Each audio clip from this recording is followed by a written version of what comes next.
comment trouver Dieu, comment vivre notre vocation de père, d'homme, dans ce monde, à l'image de celui dont Pilate a dit « voici l'homme ». Trouver Dieu, partout, un jour un prêtre au catéchisme disait aux enfants « où est Dieu ?» Alors un enfant dit « monsieur le curé, moi je sais, il est au ciel ». Un autre dit bah, « moi je sais aussi, moi je sais, il est à l'église, il y a la petite lumière rouge, ça veut dire qu'il est dans la petite maison à côté. Ouais. » Et puis un autre dit bah, « moi je sais, monsieur le curé, il est au milieu de nous, parce qu'il a dit que quand 2 ou 3 étaient réunis en son nom, ben, il est au milieu de nous. Ah, très bien, et moi je sais, il est au milieu, il est dans mon cœur. Bravo. » Et un autre dit bah, « monsieur le curé, moi je sais, il est à la salle de bain. » Il est à la salle de bain, pourquoi tu dis ça? Parce que tous les matins, quand maman fait sa toilette et qu'elle la traîne dedans, papa est devant la porte et dit « bon Dieu, tu es toujours là ?» Voilà. Donc, Dieu se trouve dans toutes les circonstances et dans tous les lieux. Voilà. Comment le trouver au cœur de la masculinité, de la paternité? Vous savez, on vient d'enterrer Johnny Hallyday qui disait la chose suivante de son père: « De lui, je n'ai connu que les pires aspects. L'abandon petit, puis les factures ou les frais d'hôpital à régler, la déchéance. On le trouvait ivre-mort, écroulé au milieu de la rue. C'était dur, douloureux de n'avoir que ça de lui. Le manque de père a hanté ma vie. À son enterrement, j'étais seul, pas une femme qui l'aurait aimé, pas un ami, juste moi, son fils, qui ne l'avait pas connu. J'étais confronté à la solitude absolue, celle de ne pas vivre seul, mais de mourir seul. » Voilà, l'expérience d'une paternité qui est passée à côté. Et c'est vrai que pour vivre une paternité, il faut d'abord être fils. On pourrait dire que le moment pour advenir pour une femme, c'est quand elle fait naître. Le moment où l'homme a bien, c'est quand il naît lui-même. Quand il va naître, c'est le fait de naître qui nous fait advenir. Et dans la tradition juive, de naître aussi à travers un rite particulier qui était la circoncision, de naître d'en haut, d'avoir une autre origine que la génétique, d'avoir une généalogie qui nous rattache au Père du ciel et qui n'est pas simplement la génétique qui me rattache à la paternité terrestre.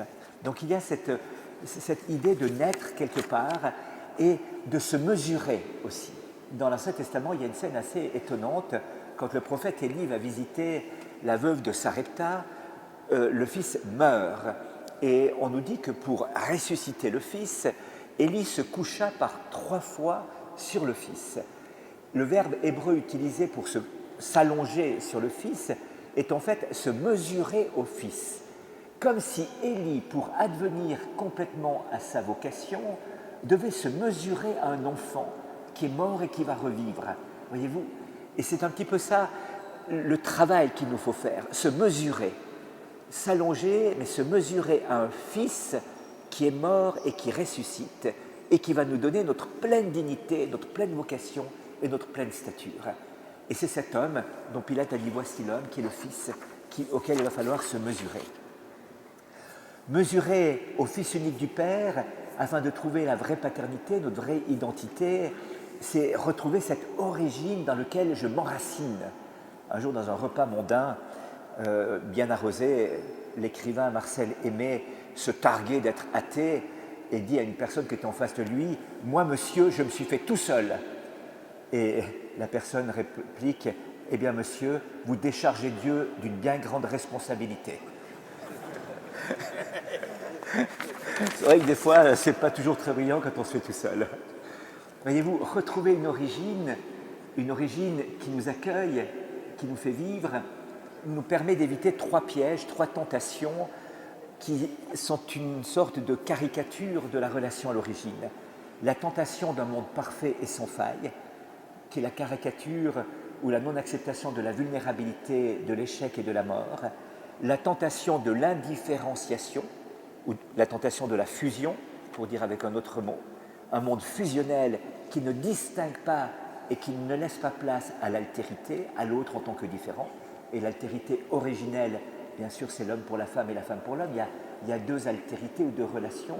C'est la relation conjugale et la relation filiale qui font les altérités constitutives d'une société humaine. Et puis, 3e tentation, c'est cette tentation justement que relevait Marcel Aimé, la tentation de la toute-puissance, de se faire tout seul, de ne pas savoir que quelque part on a une origine, qu'on a un nombril, non pas pour le regarder, pour se contempler, mais pour savoir qu'on ne s'est pas fait tout seul. Donc voyez-vous, revenir à l'origine, revenir à une paternité qui m'enfante, qui m'engendre, est une manière de retrouver son identité. Cette paternité, c'est celle du Père, en se mesurant au Fils qui nous est donné. Et il y aura toujours une grande question que Dieu n'arrêtera pas de nous poser. Et c'est la question des origines. Après le péché originel, Dieu pose cette question à Adam. Adam, où es-tu? Où es-tu, Adam? Ce n'était pas une question de géolocalisation d'Adam. Voyez-vous, Dieu était capable de voir derrière les baobabs, si Adam se cachait derrière.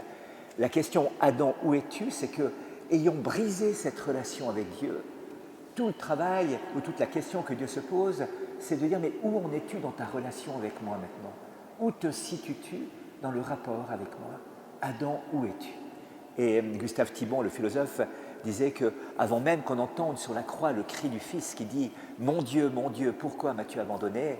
on a le cri au paradis terrestre du Père qui dit « Mon Fils, pourquoi m'as-tu abandonné ?» Le premier cri qui a retenti sur la terre des hommes, c'est le cri du Père qui sent ses enfants, ses créatures se séparer de lui. « Adam, où es-tu? Mon Fils, pourquoi m'as-tu abandonné ?» Et Jésus va venir rejoindre tous ceux qui n'ont pas compris que Dieu est Père pour crier avec eux « Mon Dieu, pourquoi m'as-tu abandonné ?»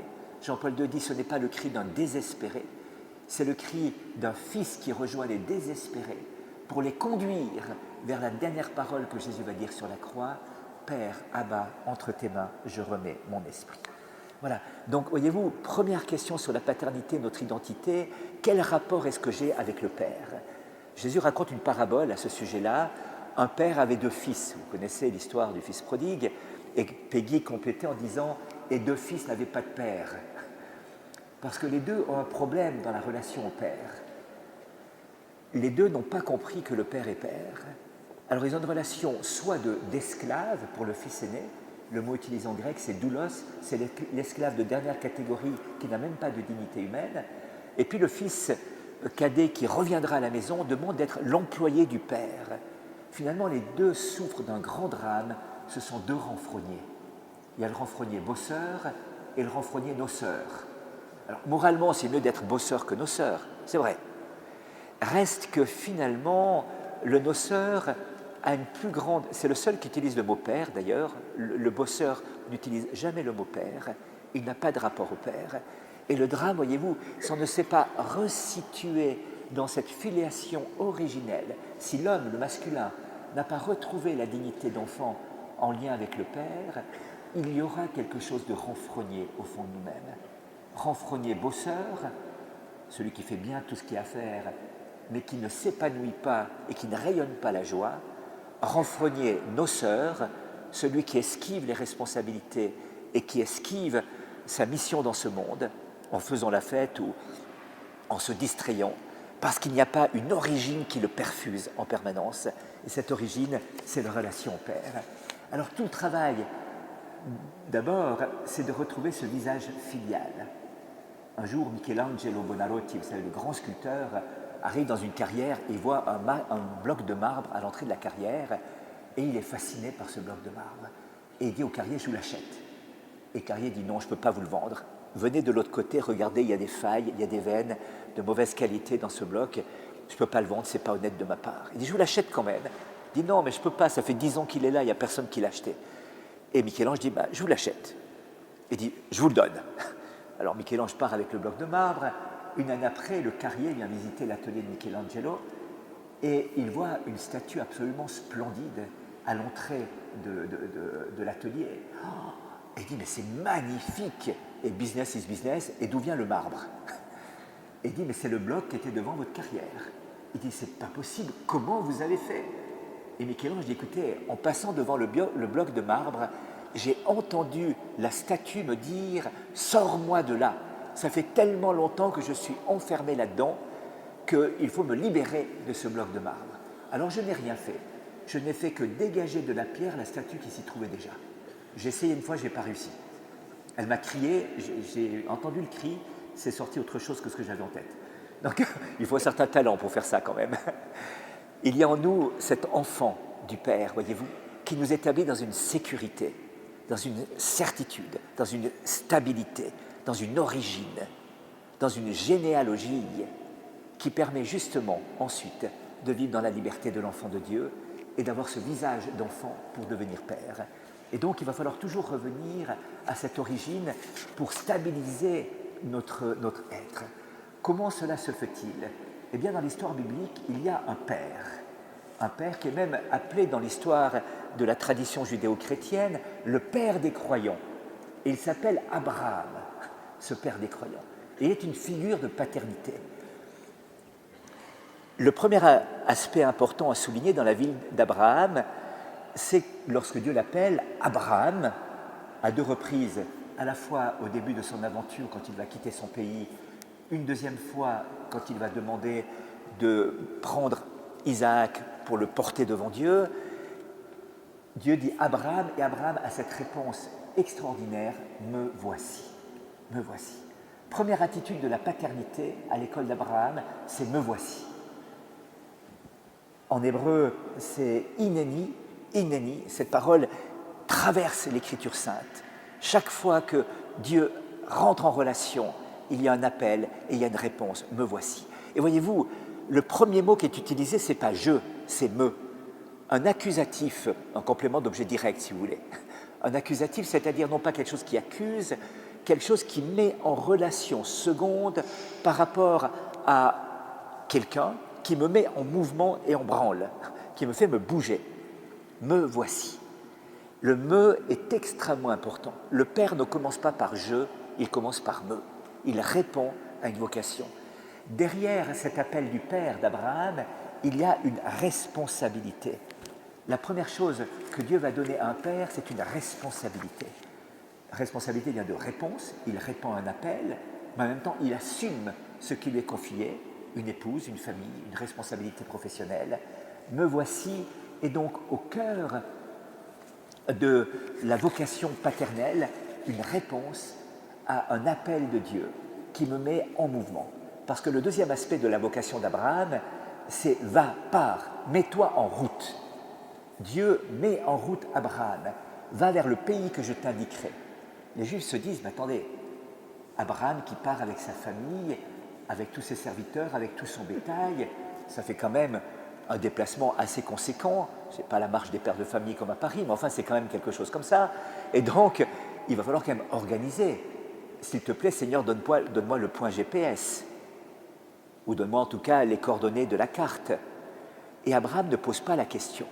Serait-il par irresponsabilité qu'il ne pose pas la question? Non, l'obsession d'Abraham, c'est de marcher avec Dieu. Le GPS, c'est Dieu lui-même qui marche avec. De sorte que Abraham garde le regard fixé sur Dieu et qu'en marchant le regard fixé sur Dieu, il a son GPS avec lui. Mais voyez-vous, la première chose que va demander Dieu à Abraham, après avoir entendu la réponse, me voici, c'est pars, mets-toi en route, bouge-toi, mets-toi en mouvement. Dieu appelle l'homme, le Père, qui est Abraham, à se dépasser. Peut-être pas tant à se déplacer qu'à se dépasser. Pas tant à un déplacement géographique, même s'il est là, qu'à un dépassement intérieur, un dépassement ascensionnel. Mets-toi en route, quitte tes certitudes. Dieu nous met dans une paternité et une masculinité en zone d'angoisse, si j'ose dire. En management, vous savez, on dit qu'on est à la zone de confort, la zone de challenge et la zone d'angoisse. Il ne faut surtout pas rentrer en zone d'angoisse, c'est un peu dangereux. Eh bien, Dieu n'arrête pas de nous mettre en zone d'angoisse, parce qu'il est avec nous et qu'il est notre sécurité et notre sûreté dans cette zone d'angoisse. Vous voyez, les Juifs, Lévinas, un philosophe juif, disait que Abraham était l'anti-Ulysse de la tragédie grecque. Ulysse part, bien sûr, il va mener sa guerre, mais son obsession, c'est de revenir dans la patrie de ses pères, raconter ses exploits, expliquer tout ce qui s'est produit et ramener ses fils à cet endroit-là. Avec Abraham, il part et ne reviendra plus dans la patrie de ses pères. Dieu demande à Abraham 2 choses qu'il va falloir quitter. La première chose, c'est quitte tout ce qui fait de toi un fils selon la chair, quitte tout ce qui fait de toi, quitte la patrie de tes pères, quitte ton père. Et la deuxième chose, quitte tout ce qui fait de toi un père dans la relation à ton fils. Non pas en tuant son fils, le texte hébreu dit, d'abord, Isaac avait une 30aine d'années quand ils vont monter au mont Moria, Et Abraham et Isaac sont complices dans cette obéissance à Dieu. Dans la tradition du Talmud juif, Isaac dit à son père, « Papa, est-ce que tu as vérifié si les nœuds tiennent bien ?» Une fois que le père a attaché son fils. « Vérifie bien, il faut que ça tienne. Il ne faut pas qu'on se sépare de la volonté de Dieu d'un seul nœud, d'une seule ficelle qui se détacherait. » Et Abraham va prendre le couteau, c'est un couteau très spécial. Le nom du couteau ne revient que 2 fois dans l'Écriture sainte, au chapitre 19 des Juges et à cet endroit-là de la Genèse. C'est un couteau qui donne à manger, qui donne sens. Abraham, en accueillant la volonté du Père du ciel sur sa paternité, va donner sens à la vie de son fils. Il va libérer son fils pour qu'il puisse aller de l'avant. Voyez-vous? Et donc, l'être humain, le père, la paternité, va devoir se situer entre cette ascendance et cette descendance, mais quelque part, il va devoir quitter cette ascendance humaine et quitter d'une certaine manière la descendance humaine pour s'établir dans 2 lieux de stabilité, c'est-à-dire l'actualité, l'aujourd'hui et la transcendance. On est amené à vivre dans ce mouvement de présence à Dieu. Dieu nous amène à rentrer en exode, en sortie, à oser se mettre en route, à oser avancer. Il y a dans la masculinité et la paternité, à l'école d'Abraham, une aventure dans laquelle nous sommes conduits. Une aventure qui nous fait aussi nous découvrir nous-mêmes. Quand Dieu dit à Abraham « va vers le pays », il y a un petit mot en hébreu, l'éka, qui dit « va pour toi vers le pays ». Et quand les Juifs interprètent ce passage, ils disent « parce que c'est qu'en partant vers le pays que Dieu va t'indiquer, dans cette aventure extraordinaire, dans cet exode, que tu vas te trouver toi-même et que tu vas trouver ton bonheur. Si tu restes sur place, si tu refuses l'aventure, si tu refuses la responsabilité, si tu refuses d'assumer, alors tu vas rester toi-même triste et tu vas mourir sur place. » Dieu nous appelle à sortir de cette manière-ci dans cet exode. Il y a quelque chose de très challengeant dans ce mouvement-là, voyez-vous. Quand les Juifs sont partis en exode, Dieu avait demandé aux Juifs de marquer les linteaux des portes du sang de l'agneau pascal qui avait été sacrifié auparavant. Et alors, les Juifs, encore une fois, se posent la question, mais pourquoi fallait-il marquer du sang les linteaux des portes? Était-ce pour que l'ange reconnaisse la maison des Juifs? Il savait lire sur les boîtes aux lettres, l'ange. Il n'y a pas besoin de savoir, les non-Juifs se reconnaissaient assez facilement quand même. Non, mais ce que les Juifs disent, c'est parce que le sang de l'agneau marqué sur les linteaux des portes voulait dire « Ok, je suis prêt pour l'aventure. Ok, je suis prêt à partir. Ok, je suis prêt à me mettre en route. Ok, je suis prêt à quitter mon confort, ma stabilité, pour pouvoir partir dans cette extraordinaire aventure qui est la marche à la suite de Dieu, qui est de marcher à la suite de Dieu. » Donc l'hébreu est un marcheur, le Père est un marcheur, celui qui franchit les frontières. Et marcher veut dire, se dit Asher en hébreu, et Asher veut dire être heureux. Les béatitudes, quand elles sont traduites par Chouraki, c'est « En marche, vous les pauvres, en marche, vous qui pleurez, mettez-vous en route, mettez-vous en route. » Dieu nous invite à rentrer dans cette double attitude paternelle d'Abraham, à la fois de répondre « Me voici » et à la fois de se mettre en route, pour découvrir son vrai visage, pour découvrir qui nous sommes vraiment, pour dépouiller tout ce qui a quelque part de possessivité, afin de rentrer aussi dans une oblativité de cette paternité qui m'est demandé de vivre. Un jour, un peintre vient trouver le pape Léon XIII et il demande de peindre le portrait du pape, et le pape très gentiment dit « Allez-y, faites mon portrait si vous le voulez », donc il pose quelques fois, et quand le peintre revient, le peintre manifestement avait beaucoup de bonne volonté mais pas beaucoup de talent, et le portrait n'est pas du tout ressemblant. Alors le pape voit ça, il fait bonne figure devant quand même ce navet, et puis il dit au peintre, est-ce qu'on pourrait juste rajouter une citation dessous? Il dit, mais tout ce que vous voulez, Saint-Père, dites-moi la phrase. Il dit, non, marquez la référence, cela suffira. Marquez Jean 6, 20. Alors le peintre écrit Jean 6, 20, et quand on va lire le texte, c'est au moment où les apôtres sont sur le lac de Tibériade, c'est la tempête, Jésus s'approche en marchant sur les eaux, ils le prennent pour un fantôme, et Jean 6, 20, c'est Jésus qui dit « N'ayez pas peur, c'est moi ».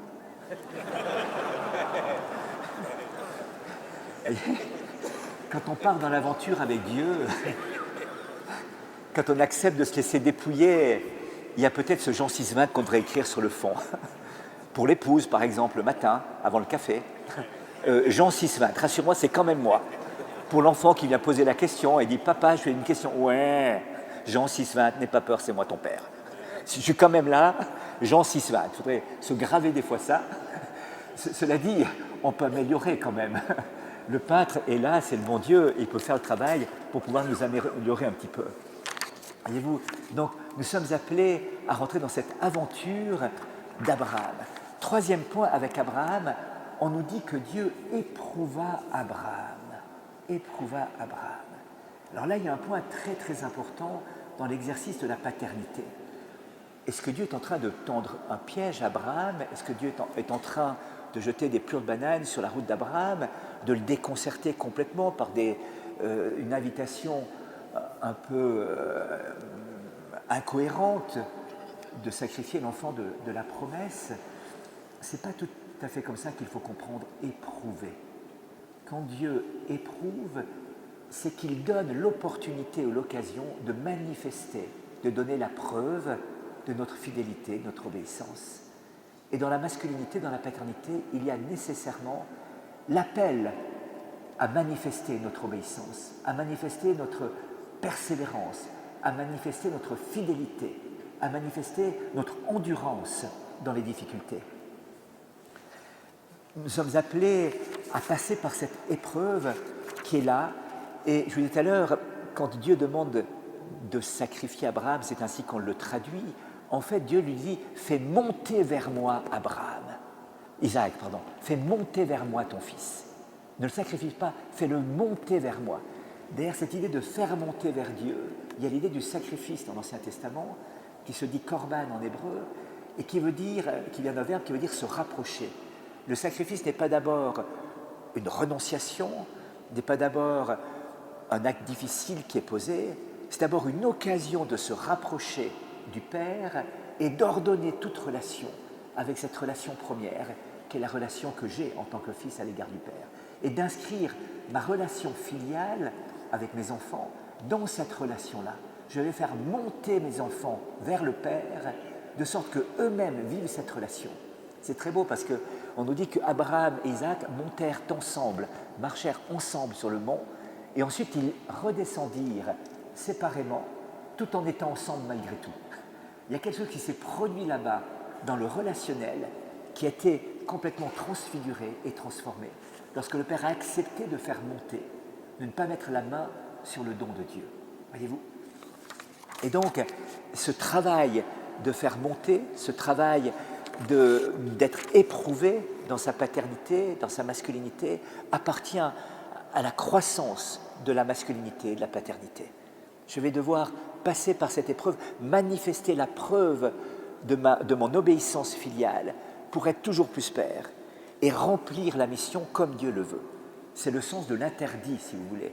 Le Père va donner des interdits. On vous accueille des jeunes dans notre communauté qui ont passé par la drogue, l'alcool, la dépression. La première chose qu'on fait, et la seule chose qu'on fait pendant des mois, c'est non, non, non, non, non, non, non, non, non, pour que se trace enfin le chemin du oui. Voyez-vous, ça a été tellement éclaté par absence d'interdit. Le mot interdit, dit le philosophe Lacan, c'est ce qui est dit entre deux personnes pour que chacun soit à sa place. Ce n'est pas l'interdit du flic ou du policier qui dit non, on ne passe pas. C'est très bien dans une procession comme on a eu ce soir qui disent non, on ne passe pas. Il y a un interdit, mais c'est néanmoins une parole qui est dite pour que chacun soit à sa place. Le conducteur de la voiture qui reste stationné là, nous, les pèlerins qui puissions marcher, et le gendarme entre deux, qui dit écoutez, gardez chacun la distance. L'interdit est une parole qui est dite entre deux personnes, une parole qui est dite afin de permettre à chacun d'être à sa place. S'il n'y a pas cette parole qui est dite, alors nécessairement il y a la fusion qui conduit à la confusion et à la fission à un moment donné. Fusion, confusion, fission sont les conséquences inéluctables d'un défaut d'interdit. On vient maintenant à celui dont on va parler, voici l'homme, l'agneau de Dieu, le Fils du Père, qui nous manifeste en plénitude et la paternité du Père et sa filiation divine. Reste que c'est quand même assez problématique. Je vous parlais d'être éprouvé. Vous vous souvenez peut-être dans l'Écriture sainte, notamment en Saint Marc et Saint Luc, Jésus vient au bord du lac, au bord du Jourdain, il est baptisé par Jean le Baptiste, les cieux se déchirent, une parole se fait entendre, celui-ci est mon fils bien-aimé en qui j'ai mis tout mon amour, l'Esprit Saint apparaît sous la forme d'une colombe, et c'est génial quand même. On aimerait bien assister à ça, enfin, c'est extraordinaire, vous imaginez, une théophanie pareille. Et immédiatement après, Jésus, poussé par l'Esprit Saint, se rendit aux Maldives pour 40 jours de vacances sous les cocotiers. Ah ben bien sûr, puisque le Père venait de lui dire qu'il l'aimait. Le Père dit, mais c'est mon fils bien-aimé, je l'aime. Je lui paye des vacances aux Maldives. Business class, départ là-bas, les cocotiers, 40 jours au désert à castagner contre le démon. Ça, c'est l'épreuve centrale de nos vies chrétiennes, voyez-vous. Comment se fait-il que le Père qui vient dire « je t'aime » puisse permettre, puisse vouloir que le Fils aille dans des conditions aussi difficiles que ça? Toute tentation s'inscrit là-dedans. On a les 3 tentations du désert telles qu'on les connaît habituellement, qu'on a lues au début du carême. Mais voyez-vous, la tentation première, la tentation centrale, c'est « mais qui est ce Père qui permet ça ?» Freud disait « l'athéisme ne consiste pas à dire que Dieu n'existe pas, il consiste à dire que le Père n'assume pas. » Le Père n'assume pas. Et c'est exactement la tentation au désert. Si tu es le Fils de Dieu, alors change les pierres en pain, car ton Père ne te nourrit pas, ton Père n'assume pas. Oh, Jésus va changer les pierres en pain. La pierre d'angle a été rejetée par les bâtisseurs, la pierre qui a été rejetée par les bâtisseurs est devenue une pierre d'angle qui est devenue le pain de vie. Le miracle a eu lieu. La pierre d'angle est devenue un pain de vie, c'est aussi l'Eucharistie qu'on a reçu tout à l'heure à Notre-Dame. Voyez-vous, il y a donc bien eu le miracle d'une pierre changée en pain, pas tout à fait comme le malin le disait, pas au même moment, pas dans les mêmes circonstances. Donc il y avait bien une intuition derrière assez intéressante, mais la façon de faire était une appropriation de la volonté du Père. Bien voyez-vous, il y a dans toute vie, cheminement de filiation et de paternité, quelque chose qui se joue de cette épreuve-là, quelque chose qui se joue d'une incompréhension a priori, à première vue, d'un Père qui doit mettre à l'épreuve quelque part, qui doit manifester, donner l'occasion de faire surgir une vie, une décision, quelque chose qui dépasse les limites et qui va constituer en quelque sorte la vraie relation filiale et paternelle. C'est cet interdit dont je parlais tout à l'heure, c'est de rentrer là-dedans. Ça fait partie de ce chemin de purification. Ça fait partie d'un chemin de désappropriation, d'un chemin de libération et d'un chemin de constitution et de structuration.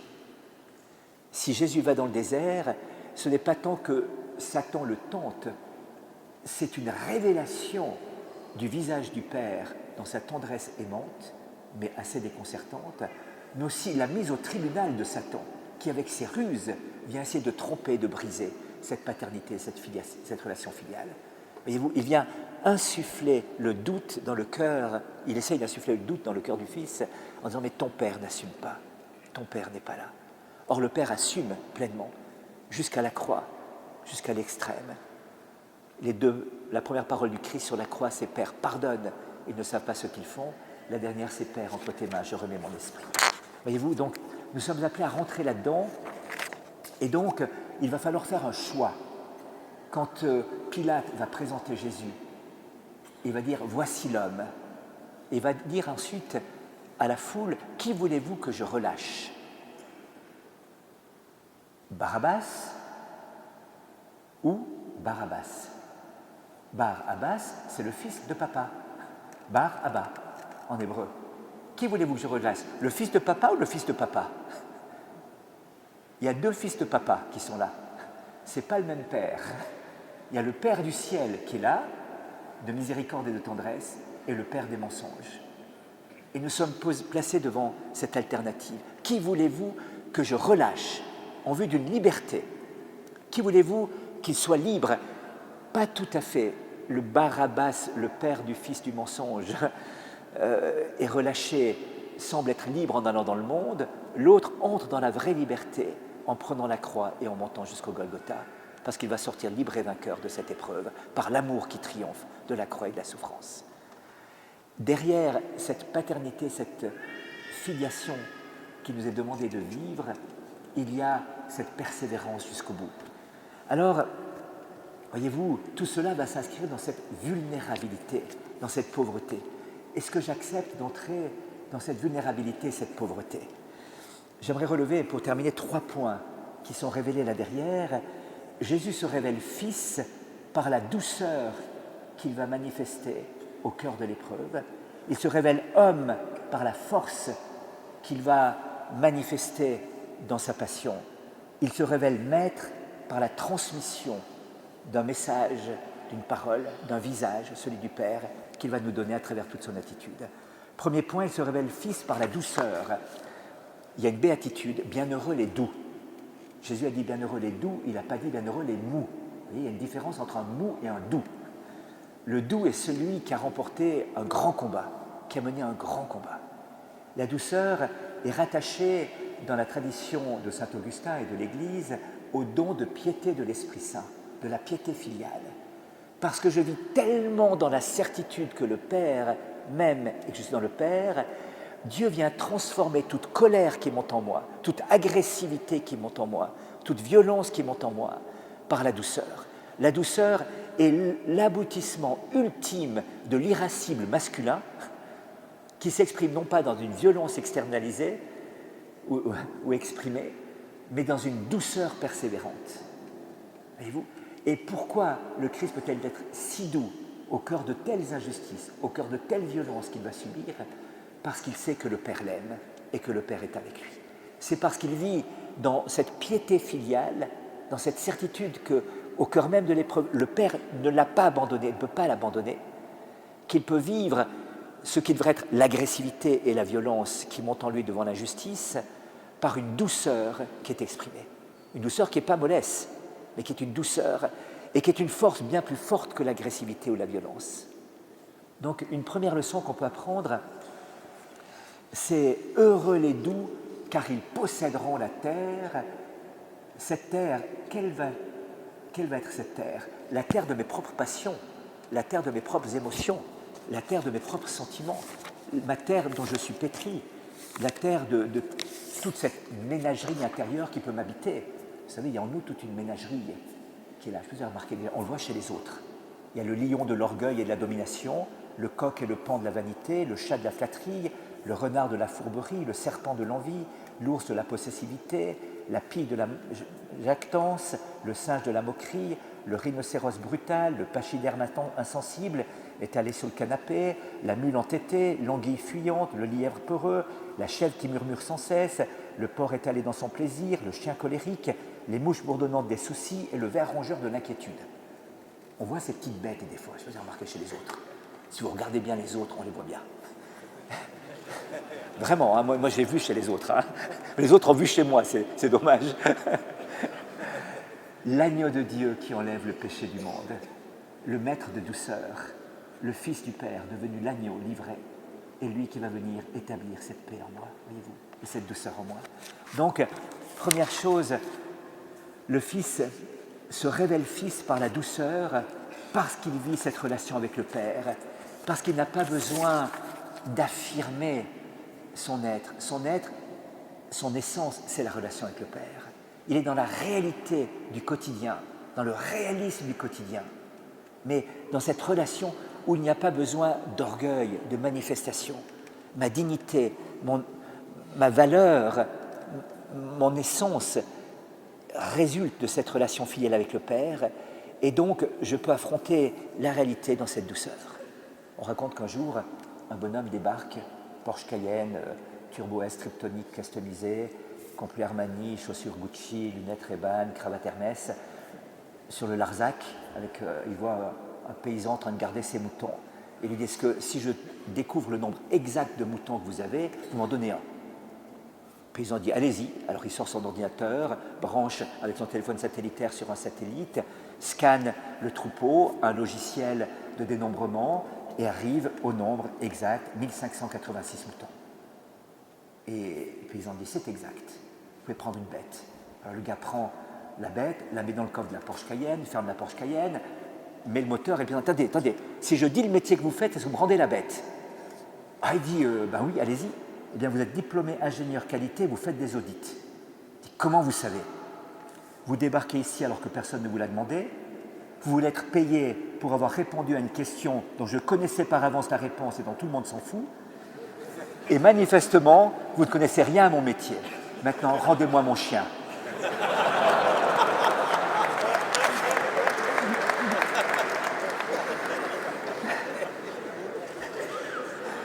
Vous voyez, la relation filiale nous libère de cette attitude-là.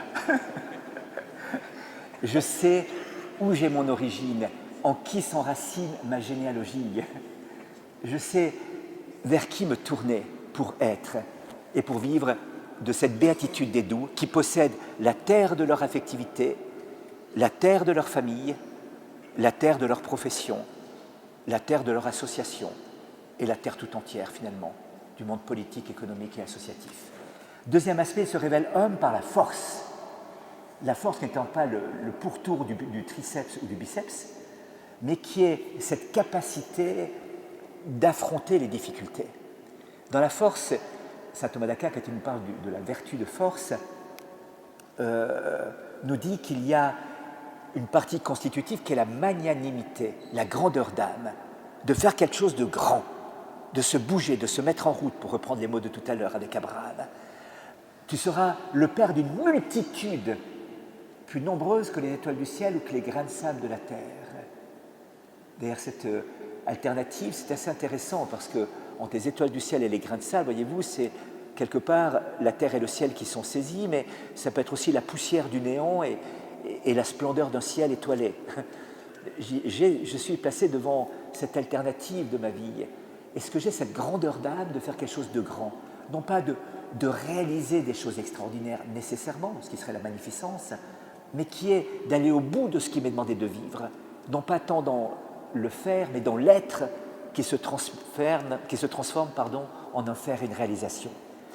Dans la force, il y a la capacité de supporter les épreuves et les difficultés du jour, le travail, les enfants parfois en difficulté.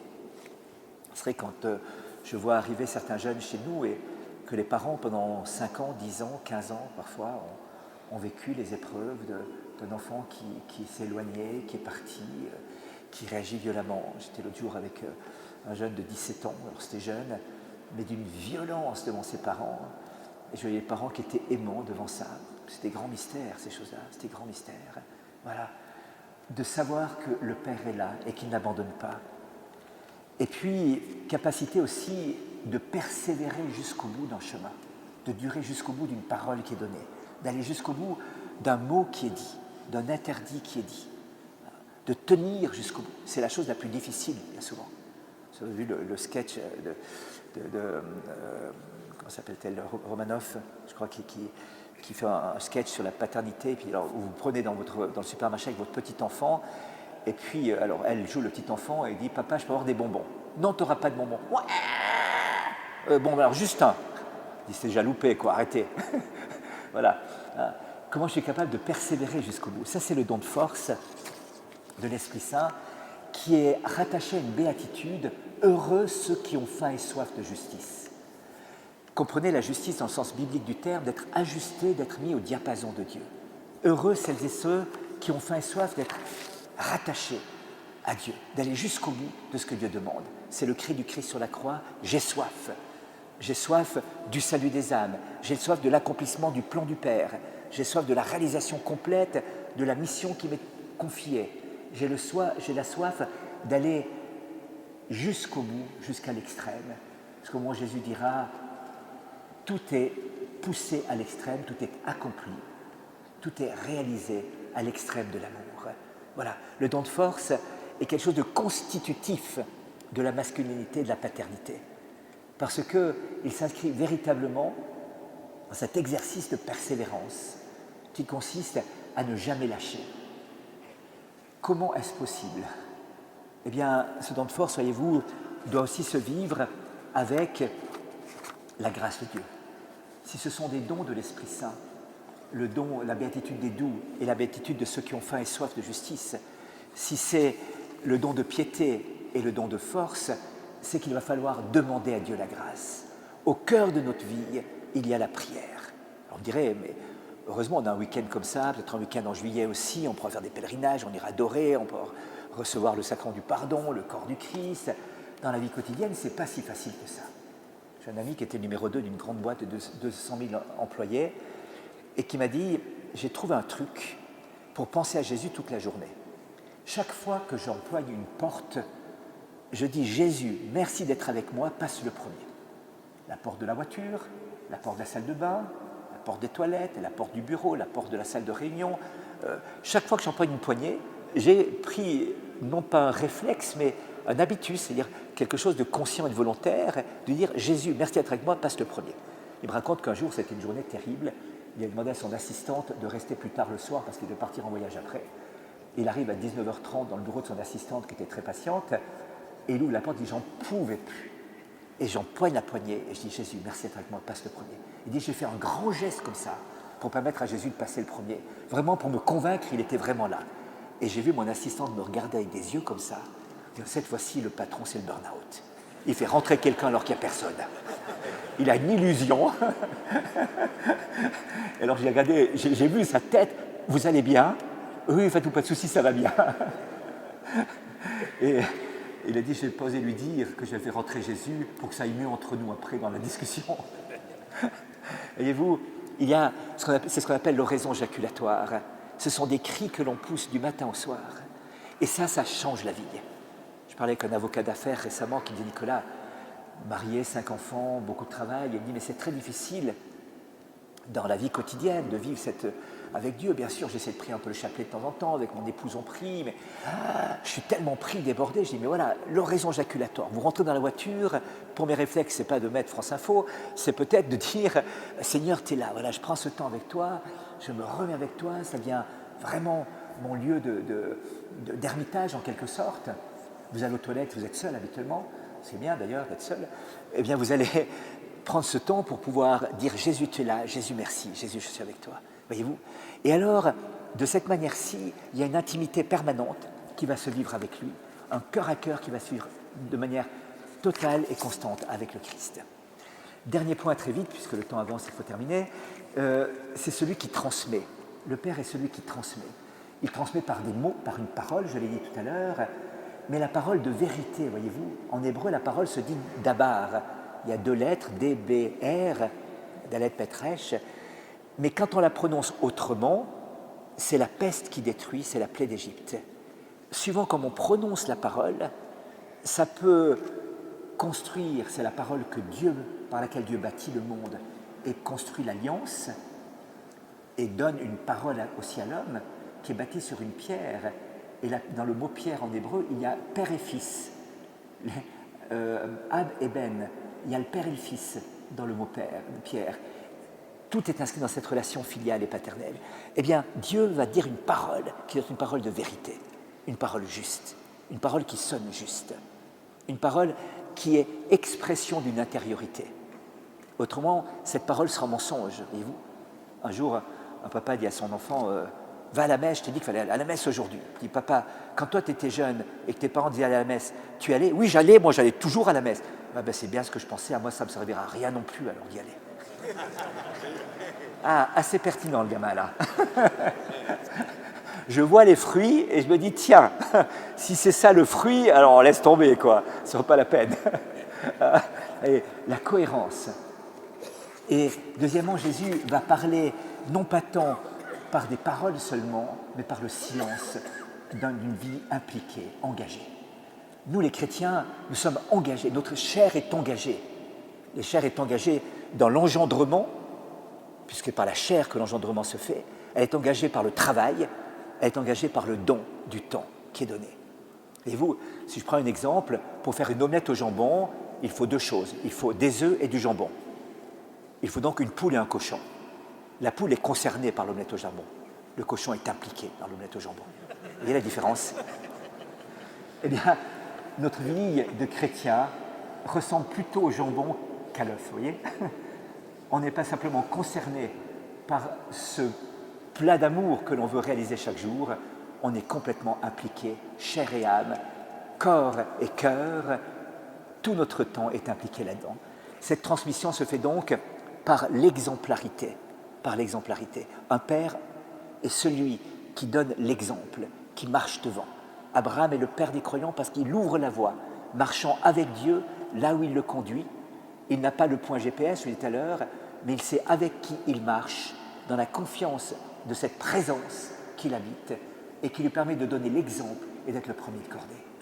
Eh bien, cette virilité, cette masculinité, cette paternité qui est demandée aujourd'hui, dans l'audace de la béatitude des doux, dans l'audace de la béatitude de ceux qui ont faim et soif pour aller jusqu'au bout de ce qu'ils ont de vivre, et dans cette responsabilité de la réponse que j'ai donnée au départ comme Abraham pour pouvoir transmettre ce trésor qui nous est demandé de transmettre, et notamment la foi, l'espérance et la charité, eh bien, est au cœur de cette vocation qui est la nôtre. Alors on va demander à Dieu la grâce. À l'homme, c'est impossible, mais à Dieu, rien n'est impossible. C'est peut-être là la clé, voyez-vous. C'est un challenge tellement élevé, tellement grand, que seul Dieu est capable d'opérer cela. Et il va rentrer par la fêlure, par la vulnérabilité, par la pauvreté. Peggy parlait de la mouillature de la grâce qui rentre, la mouillature de la grâce qui rentre par la fêlure. Un habit en Gore-Tex ne laisse pas pénétrer l'eau. Un habit en laine, ça pénètre tout de suite. Il faut que nous ayons des cœurs de laine pour pouvoir laisser pénétrer, c'est-à-dire de brebis, c'est-à-dire d'agneaux, c'est-à-dire des gens qui sont comme le Christ, l'agneau de Dieu, qui se laissent pénétrer par la grâce du Père, de façon à ce que cette mouillature puisse prendre et que Dieu rende possible ce qui nous paraît absolument impossible. Ce sera l'émerveillement et la gratitude qui va naître de notre cœur devant ce que Dieu est capable de faire en nous. Amen.